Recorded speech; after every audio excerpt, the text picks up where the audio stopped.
बच्चों, मैं अमित सिंह आपका फिजिक्स ट्यूटर।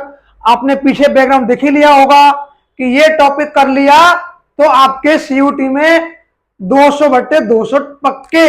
आपको सभी बच्चे को फिजिक्स में बड़ा कंफ्यूजन होता है कि फिजिक्स में मार्क्स कैसे लाएं। फिजिक्स एक ऐसा सब्जेक्ट है जिसमें अंडरस्टैंडिंग बहुत ज्यादा होती है, इसमें रटना नहीं होता है। जो रटा वो फंसा, इसलिए आपको अगर नहीं फंसना है तो फिजिक्स में रटिए मत, फिजिक्स को समझिए। फिजिक्स ही एक ऐसा सब्जेक्ट है जिसमें समझना है। अगर आपने समझा तो क्वेश्चन आपको, अगर आपने कंसेप्ट क्लियर कर लिया तो क्वेश्चन कहीं से भी आ जाए, क्वेश्चन आप इजीली टैकल कर पाएंगे। तो मैं उसी की स्ट्रेटजी लेकर आया हूं। मैं आपको सीयूटी में 200/200 नंबर कैसे लाएं। आपको सबको पता होगा कि सीयूटी में केवल एंड केवल क्लास 12 का सिलेबस आता है। क्लास 12 आपने रिसेंटली अभी मार्च में पेपर दिया हुआ है, आपने मस्ती कर ली है, लेकिन मात्र मैं आपको 10 दिन की बताऊंगा स्ट्रेटेजी। 10 दिन में आप कैसे पूरे नंबर लाएं, क्या क्या टॉपिक कर लें कि आपका फिजिक्स की नैया पार हो जाए। चलिए हम चैप्टर वाइज करेंगे फटाफट। पहले हम बात करेंगे क्लास 12 का पहला चैप्टर, इलेक्ट्रोस्टैटिक्स वाला पहला चैप्टर। इसमें इंपॉर्टेंट टॉपिक मैंने लिख दिए हैं, समझाऊंगा आपको।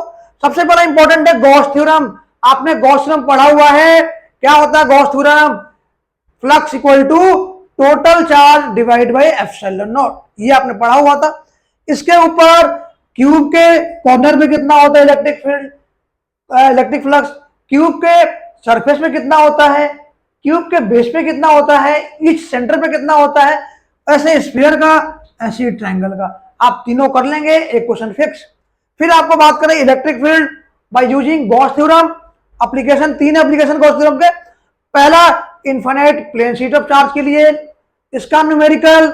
दूसरा लाइन चार्ज के लिए, इसका चार्ज का डिस्ट्रीब्यूशन और इलेक्ट्रिक फील्ड का फॉर्मूला, यहां से बनता है क्वेश्चन।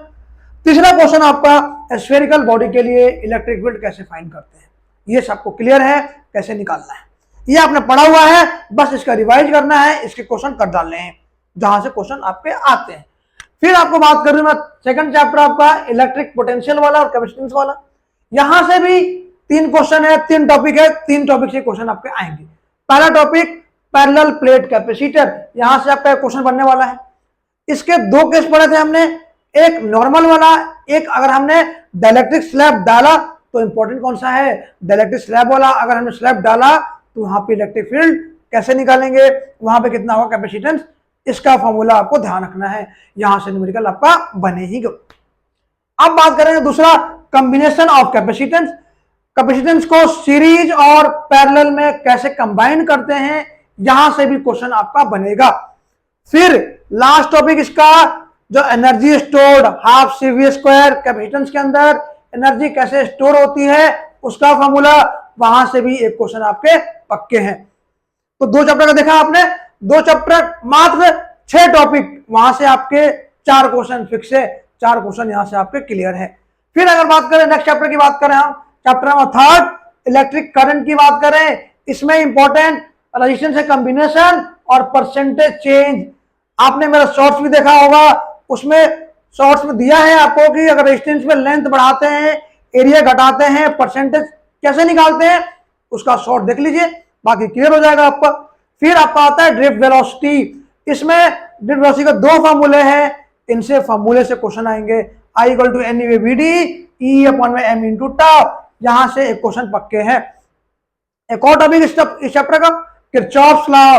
किरचॉफ्स लॉ के 2 स्टेटमेंट और इसके एप्लीकेशन, यहां से आपके 3 क्वेश्चन, 2 से 3 क्वेश्चन यहां से पक्के हैं। किरचॉफ्स लॉ के स्टेटमेंट से क्वेश्चन आता है कि कौन सा लॉ किस एनर्जी पे बेस्ड है, किस कंजर्वेशन पे बेस्ड है। इस क्वेश्चन को आप कर सकते हैं जो आपने करा हुआ है। फिर चलते हैं अगले चैप्टर, चैप्टर नंबर 4 बायोट, जिसमें 4th में क्या इंपॉर्टेंट है, बायोट-सेवर्ट लॉ और इसके एप्लीकेशन।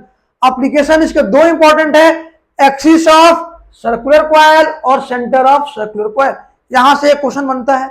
फिर आपका आता है एक सर्टेन एंगल पे मैग्नेटिक फील्ड निकालो, तो फॉर्मूला क्या है, μ0I/2R × θ/360। जो एंगल हमें गिवन होगा डिवाइड बाय 360, क्या निकलेगा हमारा, मैग्नेटिक फील्ड निकल जाएगा उस पार्टिकुलर रीजन में, उस पर्टिकुलर एंगल पे, यहां से भी क्वेश्चन आपका एक बनता ही बनता है। फिर आता है आपका कन्वर्जन। कन्वर्जन में इंपॉर्टेंट है गैल्वेनोमीटर टू अमीटर और गैल्वेनोमीटर टू वोल्ट मीटर। इसका भी शॉर्ट ट्रिक मेरे ऐप पे दिख जाएगा आपको, मेरे चैनल पे दिख जाएगा आपको। गैस, GASP और GVRS, galvanometer to ammeter shunt in parallel और voltmeter high resistance in series. ये भी याद रखना है, इससे 2 क्वेश्चन बनने वाले हैं, या तो डायरेक्ट पूछा जाता है या न्यूमेरिकल बन जाता है इसके ऊपर। अब चलते हैं आगे, इसमें एक और इंपॉर्टेंट टॉपिक है force between two parallel current carrying conductor. Means अगर 2 करंट कैरिंग कंडक्टर हैं, इनके बीच का फोर्स क्या होगा। ये आपने फॉर्मूला पढ़ा हुआ है, इस फॉर्मूले से भी ये क्वेश्चन आपका बनेगा। तो 4 चैप्टर देखा आपने, 4 चैप्टर के अंदर एक और टॉपिक ये बच गया ACL, एम्पियर सर्किट लॉ। इसके एप्लीकेशन से भी क्वेश्चन आपके यहां से बनेंगे। और टॉर्क बिना साइन थीटा, यहां से भी क्वेश्चन आपके बनेंगे। तो 4 चैप्टर देखा आपने, 4 चैप्टर के अंदर मुश्किल से कितने टॉपिक बताए मैंने, 15 से 16 टॉपिक बताए। इसको कर लेंगे, आपका 4 चैप्टर कम से कम 20 क्वेश्चन आएगा, यहां से 20 क्वेश्चन आपके यहां से पक्के हो गए। अब चलते हैं chapter number 5, that is magnetism. यहां से कुछ नहीं करना है, बस एक क्वेश्चन हमें याद रखने हैं। कौन सा वाला क्वेश्चन, फेरो, पैरा और डाया, इन तीनों का डिफरेंस, इनका डिफरेंस से क्वेश्चन पक्के आते हैं। आपको ये ध्यान रखने हैं किसकी प्रोबेबिलिटी ज्यादा होती है, किसकी प्रोबेबिलिटी कम होती है, इन सबसे क्वेश्चन एक पक्का आपका आता ही आता है। अब चलते हैं chapter number 6 is electromagnetic induction. इसमें भी बहुत इंपॉर्टेंट नहीं है, इसमें इंपॉर्टेंट क्या है, लेंज लॉ। लेंज लॉ किसको फॉलो करता है, law of conservation of energy को फॉलो करता है। लेंज लॉ होता क्या है, ये बोलता है भाई जिसने हमें करंट को इंड्यूस किया उसको अपोज करता है, जिस थाली में खाता है उसी को छेद करता है। ये वाला लेंज लॉ आपने पढ़ा हुआ है। मींस जो इंड्यूस करंट डायरेक्शन ऐसे बनती है जो इसको अपोज करता है, जो इसकी डायरेक्शन को अपोज करता है। ये था लेंज लॉ आपका। उसके बाद इसमें आता है इंपॉर्टेंट एडी करेंट और इसके एप्लीकेशन, यहां से भी क्वेश्चन बनता है।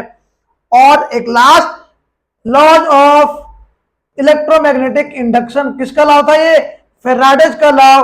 फेराडे लॉ से भी यहां क्वेश्चन एक आपका बन सकता है। तो 6 चैप्टर में मात्र मैंने 3 टॉपिक बताए हैं, यहीं से क्वेश्चन आपके बनेंगे। अब चलते हैं हम चैप्टर नंबर 7। 7 चैप्टर के अंदर जो हमारा 7 चैप्टर है दैट इज AC। AC के अंदर कुछ डेफिनेशन से फॉर्मूले याद रखने हैं, peak value of current, RMS value of current और LCR सर्किट और तीसरा रेजोनेंस सर्किट। ये हमारे पास 4 टॉपिक करने हैं इस टॉपिक से। इन्हीं 4 टॉपिक से चैप्टर नंबर 7 से 3 क्वेश्चन आएंगे, 2 से 3 क्वेश्चन पक्के हैं। आप LCR का फॉर्मूला रट लें और आपका फेज डिफरेंस का फॉर्मूला, जो फेजर डायग्राम पढ़ा होगा आपने, यहां से भी क्वेश्चन बनते हैं। फेजर डायग्राम के अंदर एक पढ़ा था याद होता था एली और दूसरा आइस। एल मतलब इंडक्टर, इंडक्टर के केस में ईएमएफ आगे है, करंट पीछे है, कितने से भाई, π/2 से। कैपेसिटेंस में करंट आगे दिख रहा है, ये करंट आगे है, ईएमएफ पीछे है, कितने से, π/2 से। दोनों में फ्रीक्वेंसी कितने का होता है, π/2 का। बट इंडक्टर में क्या होता है, ईएमएफ आगे रहता है और कैपेसिटेंस में करंट आगे रहता है। यहां से भी क्वेश्चन आपका बन सकता है। चैप्टर नंबर 7 क्लियर यहां पे। अब चलते हैं chapter number 8 that is electromagnetic wave, EM wave. इसमें भी 2 क्वेश्चन है, 2 टॉपिक है। पहला प्रॉपर्टीज ऑफ वेव, इससे क्वेश्चन बनेगा आपका ऑफ EM वेव, और दूसरा question application of EM wave. सभी वेव के एप्लीकेशन, कौन कौन सा वेव है आपका, गक्सू वीमर। ये मैंने ऐसे क्यों बोला, मैंने इसलिए बोला गामा का जो फ्रीक्वेंसी मैक्सिमम, रेडियो का वेवलेंथ मैक्सिमम। गक्सू वीमर याद करने का तरीका ये वाला, इसमें अगर हम ऊपर से नीचे आएंगे वेवलेंथ क्या होगा, इंक्रीज करेगा। अगर हम नीचे से ऊपर जाएंगे फ्रीक्वेंसी इंक्रीज करेगा। अगर पूछा जाए क्वेश्चन आपसे एक्सरे और इंफ्रा में किसकी फ्रीक्वेंसी ज्यादा है, कौन सा ऊपर है भाई, एक्सरे, तो एक्सरे की फ्रीक्वेंसी क्या होगी, ज्यादा होगी। और सबके एप्लीकेशन, सभी का यूज कहां कहां किया जाता है, उनके एप्लीकेशन। इस चैप्टर में यहीं से क्वेश्चन बनते हैं, इसके अलावा कोई क्वेश्चन नहीं बनेगा। यहां से भी 2 या 3 क्वेश्चन आएगा, इसे कर लेने हैं। अब चलते हैं book number 2, that mean chapter number 10। सबसे पहला लाइट के अंदर, लाइट चैप्टर, इसमें फिर आता है लाइट के अंदर क्या इंपॉर्टेंट है, इसमें न्यूमेरिकल बहुत आते हैं। लेंस इक्वेशन, दूसरा लेंस मेकर फॉर्मूला, तीसरा प्रिज्म फॉर्मूला और स्फेरिकल रिफ्रैक्टिंग सरफेसेस का फॉर्मूला। ये 4 फॉर्मूले हमें कर लेने हैं, यहीं से क्वेश्चन आएंगे, न्यूमेरिकल इन्हीं से आएंगे। और एक और चीज, टेलीस्कोप और कंपाउंड माइक्रोस्कोप, ये टॉपिक आपको करने हैं। इसमें भी कुछ नहीं करना है, इसमें हमें देखना है कौन सा आईपीस है, आईपीस में कौन सा, किसमें आईपीस बड़ा होता है, किसमें ऑब्जेक्टिव बड़ा होता है, किसकी मैग्निफिकेशन कैसे निकालते हैं, ये हमें देखना है। इसके अलावा हम चलते हैं नेक्स्ट चैप्टर, जो चैप्टर नंबर 11 है, that is wave optics. Wave optics में क्या करना है बच्चों, वेव के अंदर इंपॉर्टेंट टॉपिक 2-3 ही है। पहला हागेन प्रिंसिपल हो गया आपका, इससे स्टेटमेंट से क्वेश्चन आ सकता है। दूसरा यंग्स डबल स्लिट एक्सपेरिमेंट से क्वेश्चन आ सकता है। तीसरा आपका इंटरफेरेंस से क्वेश्चन आ सकता है। बस ये 3 टॉपिक आपको करके जाना है इस चैप्टर के अंदर, और आपका चैप्टर पूरा का पूरा चैप्टर यहीं से आएगा, पूरा का पूरा चैप्टर इसी पे बेस्ड है। ठीक है, क्लियर। अब चलते हैं chapter number 12, that means atom dual nature. उससे पहले हमारा आता है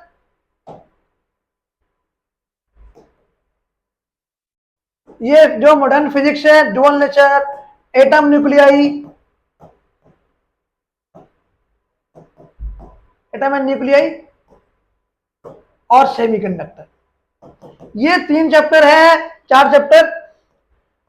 इनके डुअल नेचर में हमें क्या पढ़ना है, फोटो इलेक्ट्रिक इफेक्ट पढ़ लेना है, डिफरेंट फॉर्मूले पढ़ लेने हैं और स्टेटमेंट पढ़ लेना है।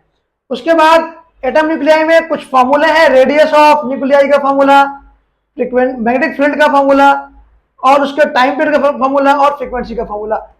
इसी फॉर्मूले से क्वेश्चन बनेंगे। सेमीकंडक्टर के अंदर क्या है आपका, एनर्जी बैंड डायग्राम,